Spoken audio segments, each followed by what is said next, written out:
All right, let me tell you a story. It all started way back in 1891.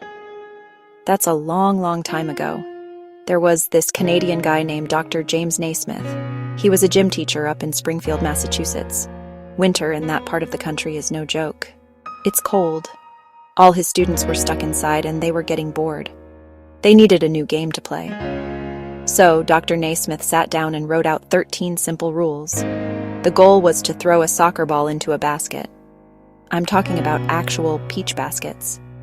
He nailed 2 of them up on the walls of the gym, about 10 feet high. The first game was played with 9 players on each side. Every time someone made a shot, the game had to stop. It took a little while before they figured out, hey, let's just cut a hole in the bottom. So the game is getting popular, right? But it was still a little wild. The rules needed some work. One of the biggest changes was adding the dribble. In the beginning, you couldn't move with the ball. Imagine me trying to play like that. They introduced the dribble, and suddenly, players could move with the ball. This made the game way faster and opened up a whole new world of moves. The crossover, the spin move. Then came the leagues. In 1946, something big happened. 3 years later, in 1949, it merged with another league.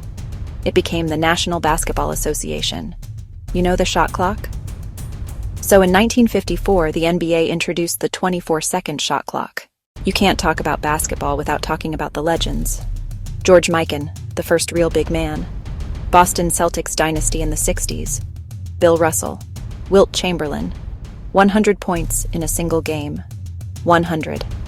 They set the stage for everyone who came after them. The 1980s. The NBA exploded. Magic Johnson, Larry Bird, Michael Jordan. Everyone wanted to be like Mike. Me and Kobe Bryant. Los Angeles Lakers. 3 championships in a row. LeBron James, Stephen Curry. Basketball wasn't just an American thing for long. The YMCA played a huge role. By the early 1900s, basketball was being played in Europe, Asia, South America. It was easy to set up and fun to play. A huge moment for global basketball was when it became an Olympic sport. The United States won the first gold medal, playing outdoors in the rain on a muddy court. But the rest of the world was catching up. Arvydas Sabonis, Drazen Petrovic. Then came the single greatest team ever assembled, the 1992 Dream Team. That was the first time NBA professionals were allowed to play in the Olympics. The Dream Team made basketball a global phenomenon overnight. Today, the NBA is full of international superstars. It just shows how much the game has grown. It's the world's sport. So why do we love this game so much? What makes it special? For me, it's the action. A monster dunk, a deep three-pointer, a crazy behind-the-back pass, a big block in the paint. Unlike other sports, the lead can change in a matter of seconds.